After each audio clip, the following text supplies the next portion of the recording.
ফুঁসছে ময়ূরাক্ষী। লাগাতার বৃষ্টির সঙ্গে তিলপাড়া ব্যারেজ থেকে ছাড়া প্রায় 50,000 কিউসেক জল, আর তার জেরেই তৈরি হয় ভয়াবহ পরিস্থিতি। মঙ্গলবার দুপুরে বরঞ্চা পাঁচথুপি এলাকার লালাঘোষ মাঝ নদীতে আটকে পড়েন ময়ূরাক্ষীর ভয়ঙ্কর স্রোতে। তিনি এসেছিলেন নদীর ধারে মহিষ আনতে, কিন্তু আচমকাই নদীতে হু হু করে জল বাড়ে। চোখের পলকেই মাঝ নদীতে আটকে যান তিনি। ঘটনাস্থল ভরতপুর থানার সরডাঙ্গা এলাকার হরিশের ঘাট। স্থানীয় বাসিন্দারা প্রথমে উদ্ধার করতে ছুটে আসেন, কিন্তু নদীর স্রোত এতটাই তীব্র ছিল যে তারা হেরে যান প্রকৃতির কাছে। অবশেষে খবর যায় প্রশাসনের কাছে। ভরতপুর থানার পুলিশ তৎপর হয়ে নামে রেস্কিউতে। প্রায় 5 ঘন্টার চেষ্টায় পাঠানো হয় স্পিডবোট, আর সেই ভয়ঙ্কর পরিস্থিতিতে থেকে লালা ঘোষকে জীবিত উদ্ধার করা হয়। এই ঘটনা ফের একবার চোখে আঙুল দিয়ে দেখালো জলস্তর বাড়লে নদীর পার কতটা বিপজ্জনক হয়ে উঠতে পারে সাধারণ মানুষের কাছে।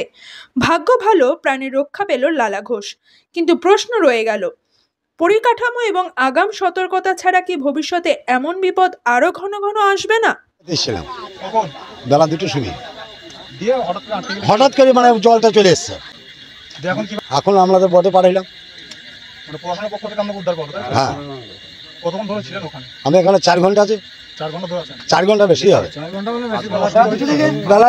বেলা 2টো থেকে পৌঁছাইছি ওই ডাঙায়।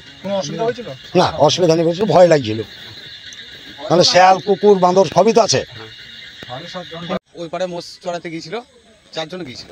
4 জনের মধ্যে এও গিয়েছিল। এর মধ্যে মোষ নিয়ে পালিয়েছিল বান করার পরে, দিয়ে একটা মোষের ন্যাজ ধরেছিল, ন্যাজটা হাত ফুংলে যায়, দিয়ে তারপরে আর ওই পার থেকে ওই পাড়ায় না, মানে ওই নদীটা লালাঘোষ। লালাঘোষ আমার যাই বলছে।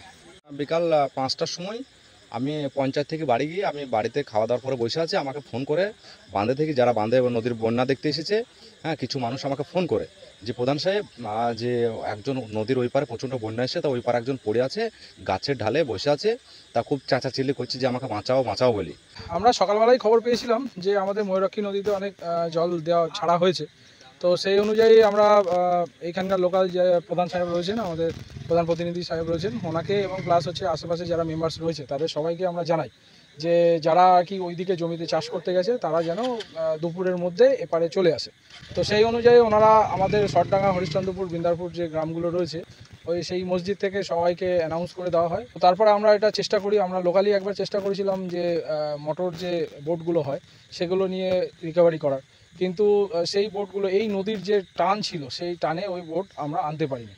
তারপরে আমরা যথারীতি আমাদের বিডিও সাহেব এবং এসডিও সাহেবের সাথে যোগাযোগ করি। ওনারা কিউআরটি টিম পাঠান ওই আপনার ওই স্পিড বোট। তো আমরা রুমাঘাট থেকে ওই বোট ওখানে আসে, এসে ওনাকে রিকভারি করে ওনার ছেলে এবং ওনার ভাইপোর হাতে আমরা হ্যান্ড ওভার করি সুস্থ সবল অবস্থায়। টোটাল আমাদের প্রসেসটা প্রায় 5-6 ঘন্টা মতন চলবে। কি নাম আপনার? আমি ওসি ভরতপুর, শিবনাথ মণ্ডল আমার নাম।